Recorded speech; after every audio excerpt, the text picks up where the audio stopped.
Good morning, my friends.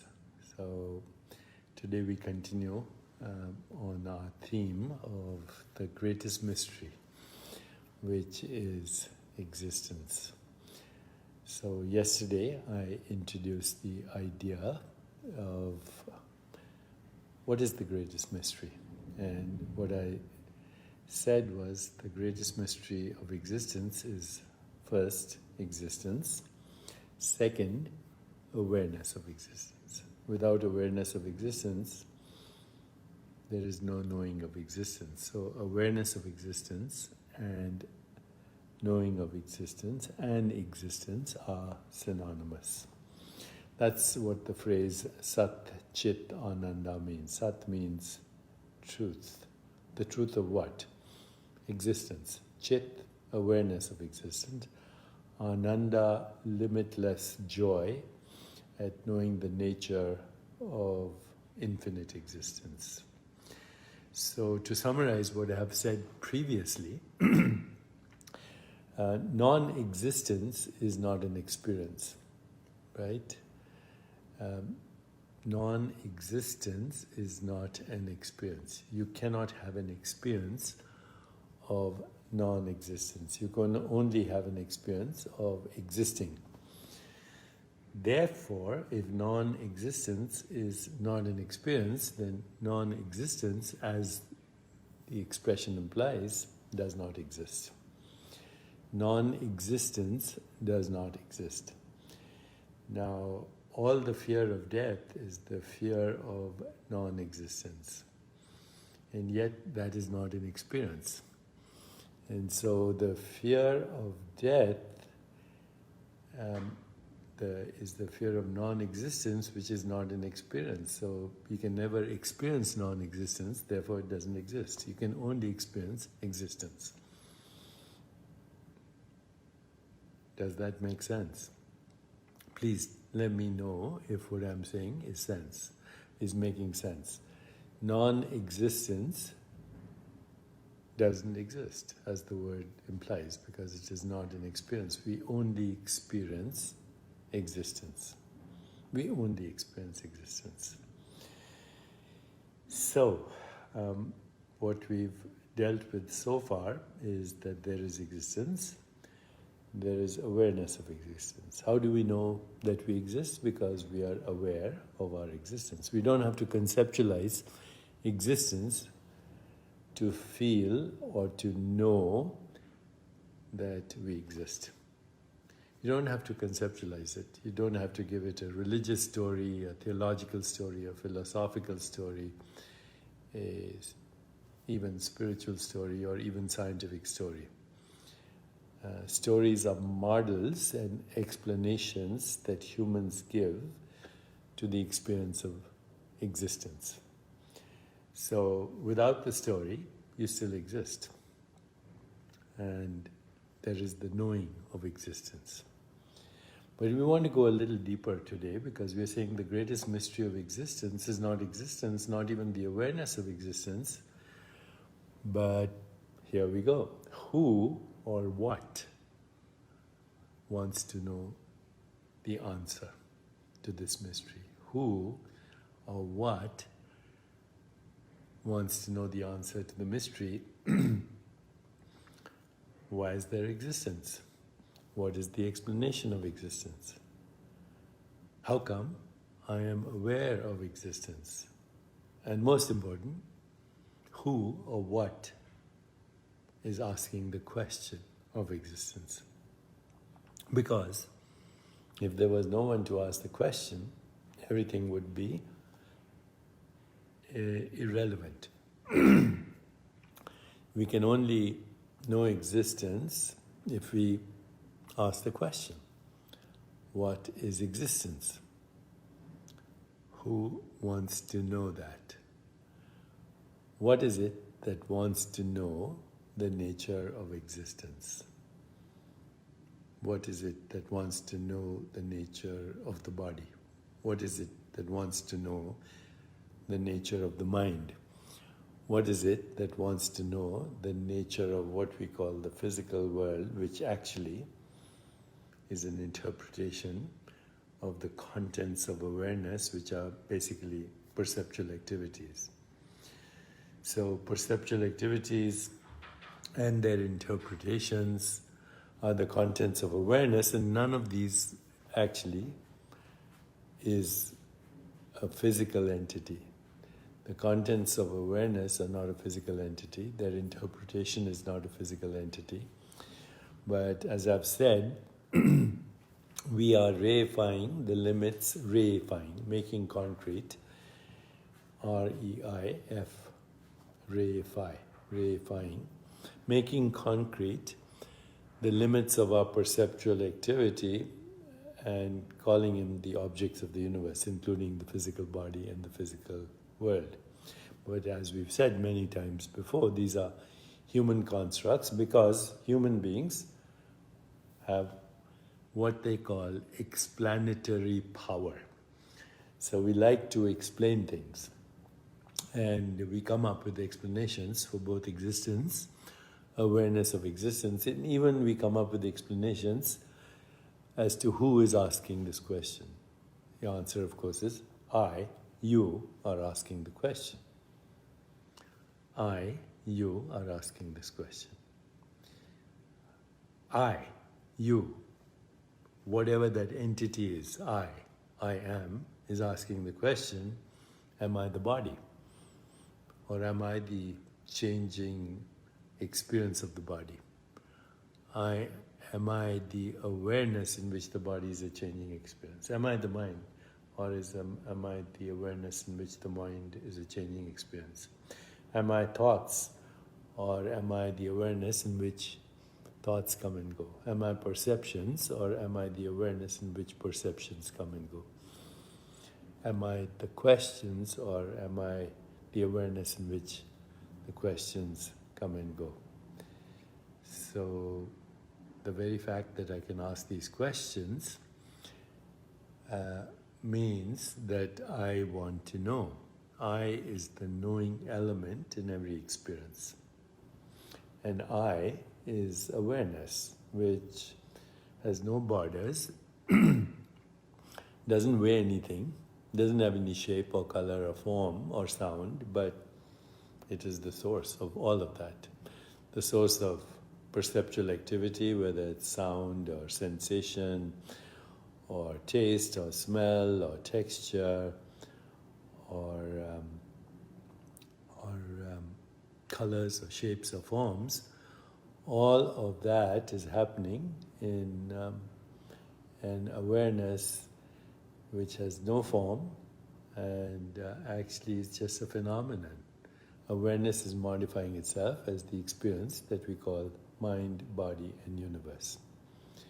So I am is the awareness of existence. I am is that which wants to know the nature of the body, the nature of the mind, the nature of the brain, the nature of what we call genes, the nature of what we call matter. And the more deeply we go into this, with this question, what is it that wants to know, the only answer that comes is, I am is what wants to know. I am is what wants to know what is Deepak Chopra. I am is what wants to know what is the nature of this changing experience that we call the body. I am is what wants to know what is the identity that Deepak Chopra is. Is it everything that's happening in his life right now, everything that happened in his life as a baby, everything that happened in his life as an embryo or a zygote, or everything that happened before he was conceived? All that is asked by I am. Therefore, the greatest mystery of existence is not existence. The greatest mystery of existence is not even the awareness of existence. The greatest mystery of existence is who or what wants to know. Who, what wants to know. And human beings are amazing people in that we've taken our faulty perceptions fragmented perceptions, because with bits of sensory experience we cannot experience the whole. We've taken our bits of sensory perception, misleading. The earth is flat, things are solid, the ground is stationary, on and on, Misleading perceptions have given us the construct that we created called matter. And then once we created the construct, we were able to not only reify this idea of matter, we were also able to subject it to measurement. So we started to measure experiences, but everything we measured, which we call facts, empirical facts, are actually a species-specific answer to a species-specific mode of knowing and experience, and a species-specific question. I ask the question. And I don't ask the question of nature or of existence. I ask the question, who wants to know? I ask the question, what is reality? So the question itself leads to a false but useful construct called matter, and then leads to the creation of science, which is the measurement of matter. And then we confuse the measurement of matter, which is a construct to begin with based on faulty perception, to explain existence. But as I've said before, is our biological processes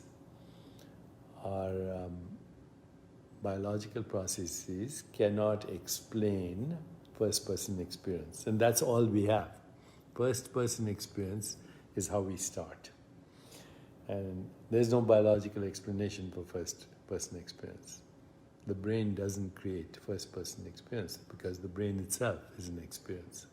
Okay? So, what is it that generates experience and morphs itself into the experience? Even though the experience is misleading, faulty, it creates in humans the construct of matter, and then from there on, all these other constructs: birth, death, body, mind, universe. And so we get lost in the rabbit hole that we created. If you could just feel existence without conceptualizing it, you would know that there is no explanation for existence, there's no explanation for awareness of existence, there's no explanation for the I that asks the questions, and there is no explanation of why we convert, as humans, perceptual activity in the notion of matter. But having created all that, we create what we call the human experience of the universe, include everything: Milky Way galaxies, stars, moon, sun, planets, infinite galaxies, all our construction. In our awareness, trying to interpret faulty perceptions, incomplete, fragmented perceptions. What an adventure. We humans, through our need to explain things which cannot be explained, and this explanatory power that we have, even though our explanations are all misleading and false and provisional, except one: I exist. Except one. All our perceptions are faulty, misleading, but they have given rise to constructs. And with these constructs, we created nation states, we created the idea of a body, a mind, a universe, we created the notion of time, latitude and longitude, we created the notion of money, we created Wall Street, we created the stock market, we created empires, and we now think this is reality. But it's our creation. And so it is important not to know what we know, because what we know is totally unreliable and misleading. It is important not to know how we know.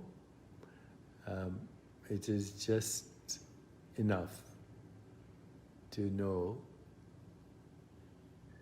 non-conceptually that we exist. When we go past all concepts, all stories, all models, and just experience existence without conceptualizing it, we have surrendered to the mystery of existence, the truth of existence, awareness of existence, and ultimately that which is asking, what is existence? Because if we didn't ask the question, we wouldn't be able to create what we create. So, what is the greatest mystery? Our ability to create explanations that seem to work in the world of science and technology, but totally and completely hide the truth from us. Back to our original stance. If you can see it, touch it, taste it, smell it, talk about it, conceptualize it, imagine it, it's not real. Only the invisible, formless, is real. So, the final mystery. The invisible, formless I am, and the visible form and phenomena there is. There is something that I can call a body, a mind, and a world. I am formless. There is form and phenomena are complementarities. Without the formless, there is no form. And the form, in turn, resolves into the formless in order to create form again. So, Lord Shiva, the great symbol of the universe as the destroyer, actually has 5 aspects to its existence: creation, maintenance, destruction, incubation in the formless, and then recreation, resurrection again. So that which we call form is an appearance. Visually, it's a color, a shape, a form, but a collection of shapes, colors, and forms that we can call the physical world, visually. That form visually is a phenomenon, and the phenomenon is the modifying of the formless into the phenomenon that we call form. So Loxi says, is that duality? It is the appearance of duality, but the truth is non-dual. Ramanand Dikshit says, it's the Shivoham. Yes, Shivo, I am. Hum, I exist. I am the creator, I am the maintainer, I am the destroyer. I incubate in the formless and I emerge as form and phenomenon all again. Soham, Saham, Aham, Shivaham. That's the truth. That alone is. I am that, you are that, all this is that alone is. And that's enough. I am doesn't need anything to be more fulfilled. Thank you very much, and we'll meet again tomorrow. Thank you. Thank you, Shraddha, Adukia. Thank you, Tef, who says Shiva Shakti. Yes, Shiva is Purusha, the eternal witness, and Shakti is the vibration or the modulation that gives rise to all form and all phenomena. Tattvamasi, Saham, Soham. aham. Aham Brahmasmi. I am that. You are that. All this is that. That alone is. And that is reason for joy. Limitless joy.